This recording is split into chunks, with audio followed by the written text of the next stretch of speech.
Bia Kamal ka Nur Online TV kejan guasame mi jiram jadid bia goro jen be subscribe kami jiram jadid ba gor jo jende dai dire nyak ba kane de kokien ko bi let lat ka tok ne nas bi ka chwalinge agwa en man balat ke jen guasame mala ler cha ta nyen na kore wi ka Sudan an wale ke Sunday she bejelong kana stin ngodre which ka Khartoum ajalar ban linga jan guasame bana kulo reida kenyam gorejin bi nyaka gorejin bi subscribe ke jan guasame wanaten kurin dit an wala kes ka Sudan ke jan tan Sunday me chala no kur chanas te chop ke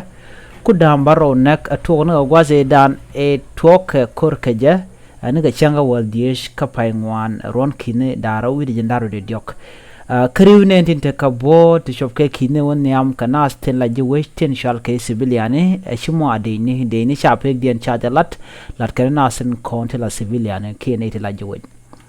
ere kuren wale ke Sunday shariat nen ren yal lit nen o chikabok ka kume men bogna e kume la kume Sudan men right general ku RSF ko jele bokre which ka Khartoum en monong anastin ngore which dual medit ko en kume mala RSF la ken take care Canadian country which la karen chore dulten ko naten en tam kan na chush ken ka gor kwan ken pure which ka Khartoum riada me michalat en wala bahre which ka Saudi Arabia shamal latin ka kuiko de kor kapchong sengna maintenance re rach ko de mal ben ngode kende ni kor kapchong re which ka Khartoum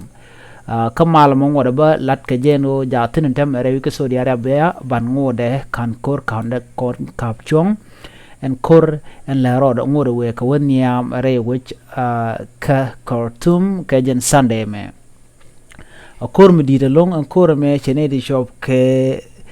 kisne tukudang wan wi jandan dich chaga jo chere which ka Sudan shikering ka witen kokien tin lawi tin tie ke Sudan mi jiram jidit ke jan guasame gorejin be subscribe ki gorejin ba jan yak ba ne kokien ajala dande kon linga jan guasame biata kamal